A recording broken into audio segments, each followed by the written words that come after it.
우리 모두 함께 사도신경으로 신앙 고백하겠습니다. 나는 전능하신 아버지 하나님 천지의 창조주를 믿습니다. 나는 그의 유일하신 아들 우리 주 예수 그리스도를 믿습니다. 그는 성령으로 잉태되어 동정녀 마리아에게서 나시고 본디오 빌라도에게 고난을 받아 십자가에 못 박혀 죽으시고 장사된 지 사흘 만에 죽은 자 가운데서 다시 살아나셨으며 하늘에 오르시어 전능하신 아버지 하나님 우편에 앉아 계시다가 거기로부터 살아있는 자와 죽은 자를 심판하러 오십니다. 나는 성령을 믿으며 거룩한 공교회와 성도의 교제와 죄를 용서받는 것과 몸의 부활과 영생을 믿습니다. 아멘. 오늘 우리 함께 부를 찬송은 찬송가 195장 성령이여 우리 찬송 부를 때 찬송가 195장을 부르겠습니다.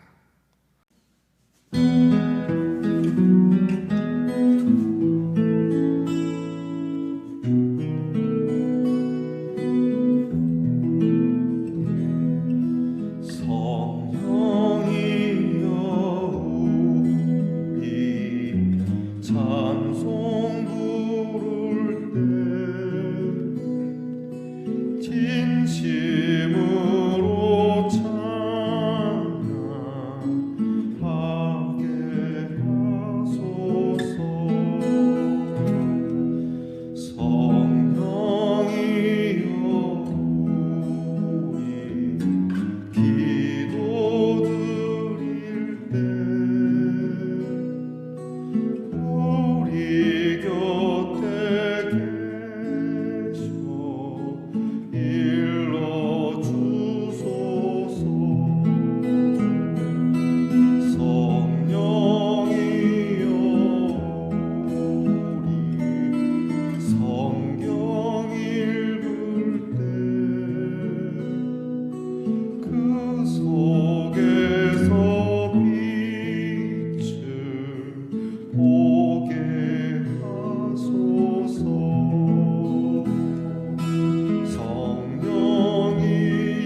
우리 모두 다 함께 겸손한 마음으로 기도하겠습니다.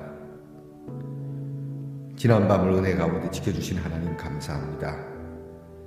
다시 이 하루를 시작합니다. 주님 앞에서 찬송하며 기도하며 이렇게 우리에게 일러주시는 바 말씀을 따라 시작합니다. 주님, 이 시간 주님 앞에서 우리의 마음이 참 진실하게 고백되어지는 우리의 찬양 되게 하옵소서. 이렇게 주님께 기도드립니다. 기도드릴 때에 우리말만 하는 것이 아니라 주님의 말씀도 그 음성도 들을 수 있는 기도가 되게 하옵소서. 이제 곧 성경을 열어 성경을 눈으로 보고 읽을 때 이 성경이 하나님의 말씀이고 이 말씀이 우리에게 빛이 됨을 보게 하옵소서. 주님, 오늘도 좋은 것을 함께 나누기 원하는 마음으로 그리스도의 사랑을 나누며 그리스도의 구원의 은혜를 나눌 때에 하나님, 우리와 함께 살아가는 이들이 우리로 인하여 편안하고 위로가 될 수 있는 여유와 넉넉함과 따뜻함을 지니게 하여 주옵소서. 조금 잘 된다고 교만하지 않게 하여 주옵소서. 늘 겸손하기를 원합니다. 참 어려운 겸손. 주님, 우리에게는 너무나 많은 교만함이 도사리고 있고 순간순간마다 가시와 같이 돋습니다. 하오니 주님, 매일매일 주님 앞에서 주의 겸손을 배우고자 하며 우리의 못난 모습을 후회하거나 한탄하기보다는 하나님 앞에 회개하며, 그래서 더 주님의 사랑이 필요한 존재라는 것을 고백하며 주님의 품으로 한 걸음 더 나아가는 우리 성도들이 되게 하옵소서.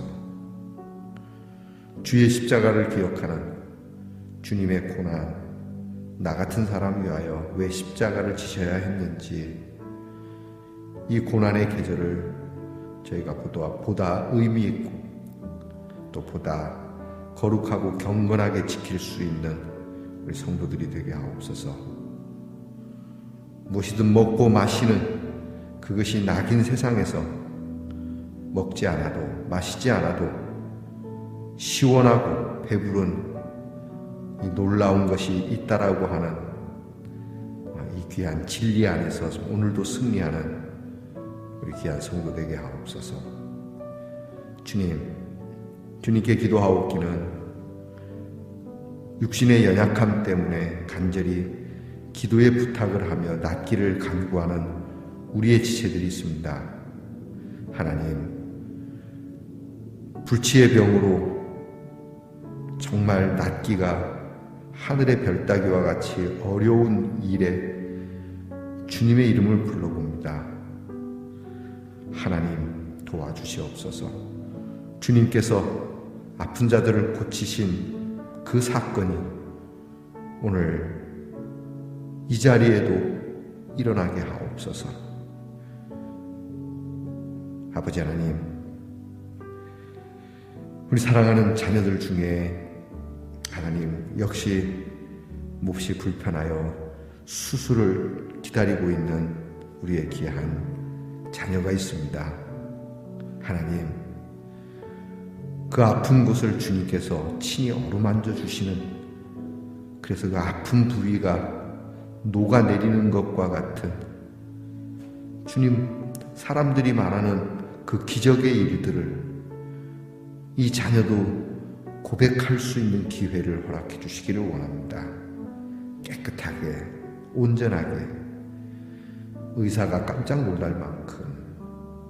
그리고 이 일은 내게 있어서 참 아름다운 일이며 섬길 수 있는 아주 좋은 기회였다라고 그렇게 고백할 수 있는 일이 되도록 도와주시옵소서.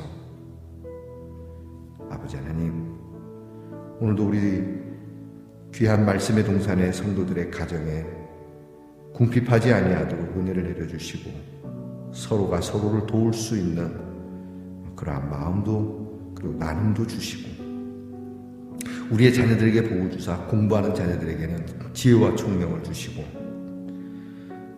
군무로 수고하는 자녀들에게는 건강과 안전을 주시고, 직장에 수고하는 자녀들에게는 그 수고하고 애쓰고 그 성실하게 일한 대로 먹고 마실 수 있게 하시며, 멀리 해외와 객지에 나가 있는 우리의 자녀들이 자유하며 악한 일과 시험에 빠지지 아니하도록 주님 보호해 주시옵소서. 오늘도 이 귀한 이 묵상을 통하여서 모든 성도들이 강건하여지고 새로워지기를 원하오며 예수님 이름으로 기도하옵나이다. 아멘. 오늘 우리가 함께 나눌 묵상의 말씀은 신약성경 사도행전 2장 4절 말씀입니다. 사도행전 2장 4절 말씀을 저와 함께 같이 봉독하겠습니다. 그들이 다 성령의 충만함을 받고 성령이 말하게 하심을 따라 다른 언어들로 말하기를 시작하니라. 아멘. 사랑하는 말씀의 동산 성도 여러분, 또 이 영상을 함께 보시는 여러분, 주님의 이름으로 문안드립니다. 지난밤 편안히 잘 주무셨습니까? 네, 여러분 오늘은 어떻습니까? 네, 좋습니다. 자, 이 좋습니다를 제가 하는 것이 아니라 여러분이 할 수 있는 그러한 상황이 되기를 축복합니다. 모든 것이 내 뜻대로 풀려서 좋은 것이 아니라 그저 내 안에서 그저 기쁨이 넘치는, 어떻게 보면 좀 정신이 이상한 것처럼 느껴질 수 있다라고 할지 모르지만 언제나 내 안에서 흥이 폭발하는 생명력이 있는 그러한 삶으로 출발할 수 있기를 여러분 주님의 이름으로 축복합니다. 자, 오늘 어떻습니까? 네, 좋습니다. 사순절 5번째 날입니다. 오늘은 우리가 조금 전에 읽었던 사도행전 2장 4절의 말씀을 가지고 방언과 증언이라고 하는 주제로 여러분들하고 묵상을 나누고자 합니다. 먼저 교재에 나와 있는 오늘 우리가 읽은 개역 개정의 말씀이 아닌 또 다른 번역으로 되어 있는 말씀을 제가 읽어드리겠습니다. 그들은 모두 성령으로 충만하게 되어서 성령이 시키는 대로 각각 방언으로 말하기 시작하였다. 사도행전 2장에는 성령의 강림의 사건이 있습니다. 이 오순절 성령 강림절 사건, 예수님께서 부활하시고 승천하시면서 제자들에게 이제 말씀을 하시고 승천하셨죠. 성령이 너희에게 임할 거다. 그러면 너희가 권능을 받게 될 거고 유대와 그리고 사마리아와 땅끝까지 이뤄서 내 증인이 될 거다. 이렇게 말씀하시죠. 이 말씀을 따라서 제자들은 모여서 기도하기 시작했고, 기도할 때에 하늘에서 불의 혀 같은 것이 갈라져서 모든 사도들, 그 자리에 기도하던 모든 사도들에게 성령이 임하였고, 성령이 임한 제자들은 그곳에서 놀라운 그러한 이제 일을 하게 되는데, 그것이 바로 방언의 사역이었습니다. 자, 이 방언에 대한 이야기를 오늘 좀 나누면서 은혜 받고자 합니다. 제가 있는 교재를 먼저 제가 여러분들에게 읽어드리겠습니다. 그분이 오셨어요. 지금은 자연인이 다 되었다는 어느 개그맨의 유행어였습니다. 부스스한 머리에 멍한 눈을 지그시 감고 뒤로 넘어가며 그분이 오셨다고 하면 청중은 기다렸다는 듯 폭소를 터뜨렸죠. 그런데 신이 내리는 게 왜 웃음거리가 되었을까요? 성령이 어쩌다가 코미디가 되고 말았습니까? 예전에 어떤 사이비 부흥사는 집회가 절정에 다다랐을 때 쉿 하고 거친 숨을 내면서 성령이 내린다고 속였죠. 거지에게 적선하듯 손을 허공에 뿌리면서 성령 받아라 하고 소리치면 사람들은 그걸 받겠다며 두 손을 내밀었지요. 그야말로 코미디, 참담한 저질 코미디입니다. 단언컨대 성령은 그렇게 주고 받을 수 있는 게 아닙니다. 그 누가 성령을 소유한단 말입니까? 다만 하나님의 영이 우리를 사로잡으실 분입니다. 그런데 하나님의 영은 어떤 분일까요? 성령은 사람을 사람답게 하는 영입니다. 한처음에 하나님께서 땅의 흙으로 사람을 지으셨죠. 그러나 아직 완전한 사람은 아니었습니다. 하나님께서 그에게 곧 하나님의 영을 불어 넣으시자 그가 비로소 산 존재가 되었다라고 성경은 증거하고 있습니다. 이게 무슨 말일까요? 사람은 하나님의 영으로 비로소 참 사람이 된다는 말입니다. 하나님의 영을 받은 존재, 하나님의 숨을 이어받은 사람이 바로 참 사람이라는 말이죠. 무엇보다 하나님의 영은 교회를 교회답게 합니다.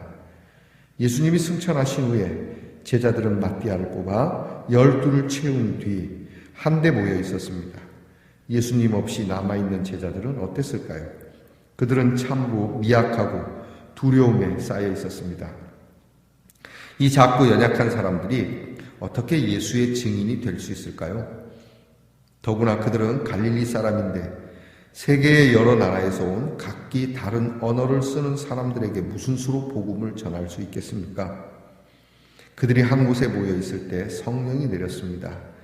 그들에게 내린 성령은 어떤 모양이었죠? 불길이 솟아오를 때 혓바닥처럼 갈라지는 혀의 모양이었다라고 성경은 표현하고 있습니다. 그 혀들이 나타나더니 각 사람 위에 내려앉았습니다. 여기서 혀는 무엇일까요? 혀는 곧 언어입니다. 말이죠. 실제로 여기서 쓰인 그리스 말 혀는 언어란 뜻으로 또 쓰이는 말입니다.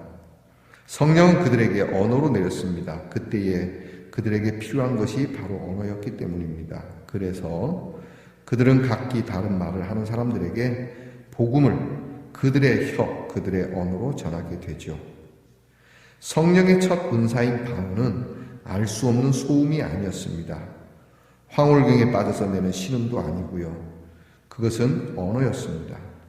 그들은 혀로 말씀을 증언했고 세계 각국에서 온 사람들은 그들의 말을 알아들었습니다. 방언은 중언부언이 아니라 증언이었습니다.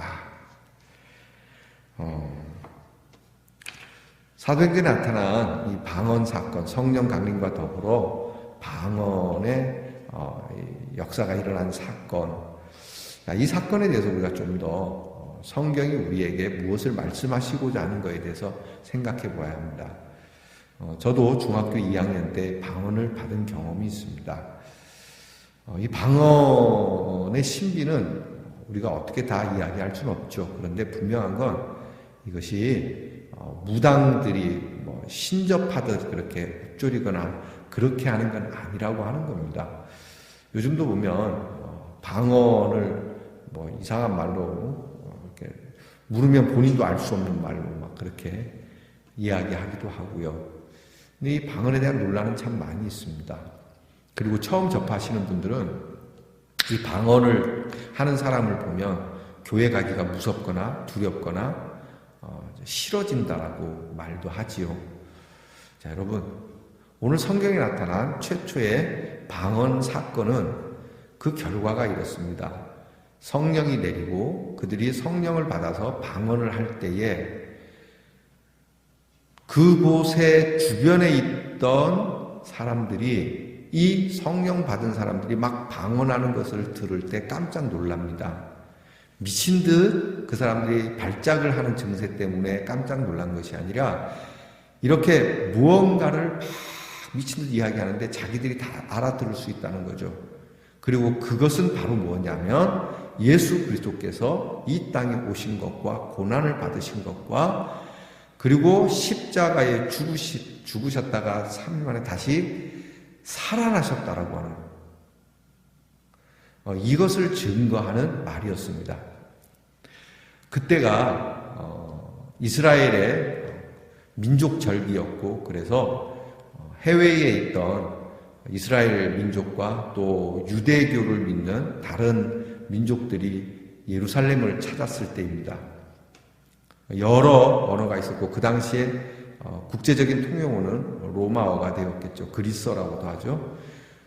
그런데 각기 자기 부족, 자기 민족들이 쓰는 언어들이 굉장히 많이 있었는데 이 민족들이 자기 나라 말로 들을 수 있도록 터진 것이 방언입니다. 방언이란 자체가 사투리라고 하는 말이지 않습니까? 그러니까 각기 자기 나라 말로 들리는 것이죠.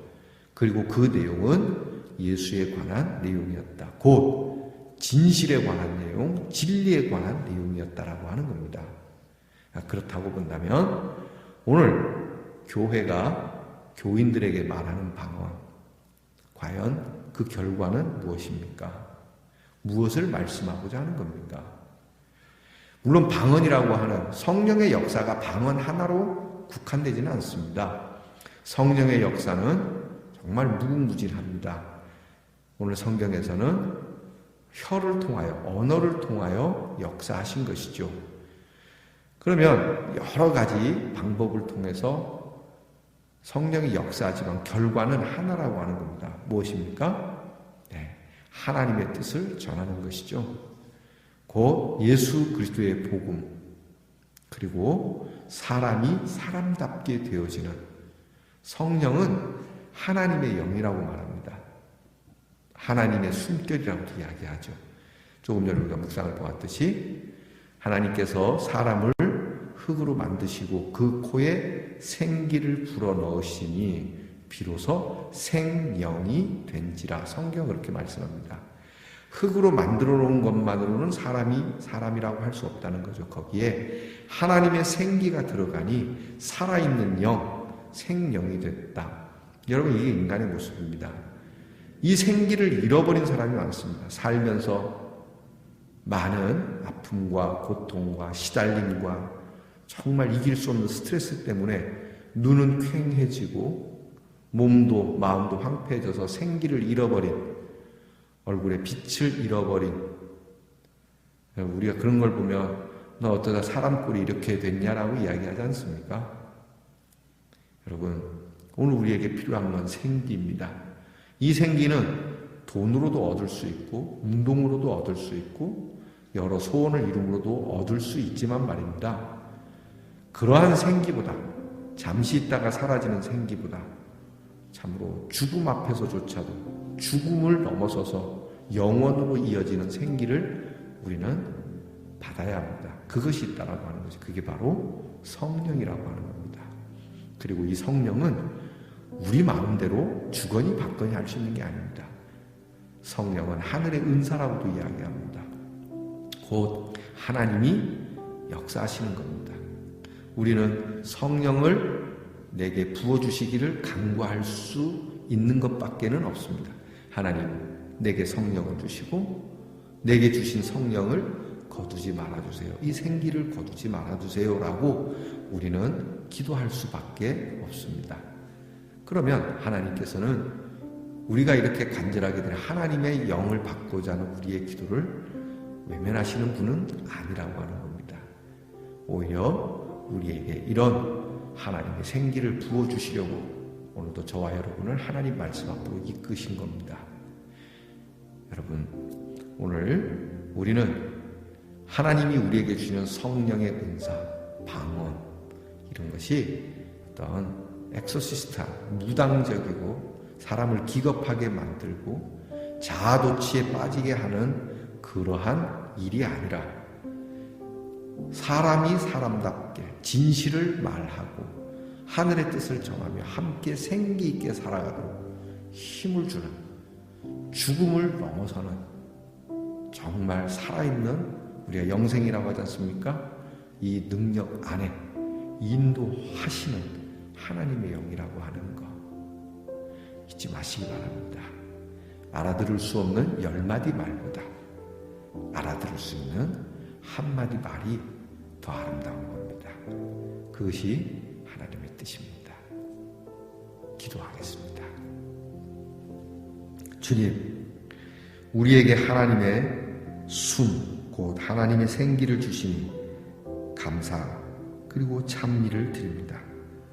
무엇보다 우리의 혀로 거짓을 말하지 않게 지켜주시고 우리가 진실을 말하고 주님의 은총을 전하며 함께 하나님의 살아있는 생기로, 살아있는 생명으로서 살아가는 우리 공동체가 되게 하옵소서. 예수님 이름으로 기도하고 나옵니다. 아멘. 주께서 가르쳐 주신 기도를 다 함께 드리겠습니다. 하늘에 계신 우리 아버지, 아버지의 이름을 거룩하게 하시며 아버지의 나라가 오게 하시며 아버지의 뜻이 하늘에서와 같이 땅에서도 이루어지게 하소서. 오늘 우리에게 일용할 양식을 주시고 우리가 우리에게 잘못한 사람을 용서하여 준 것 같이 우리 죄를 용서하여 주시고 우리를 시험에 빠지지 않게 하시고 악에서 구하소서. 나라와 권능과 영광이 영원히 아버지의 것입니다. 아멘.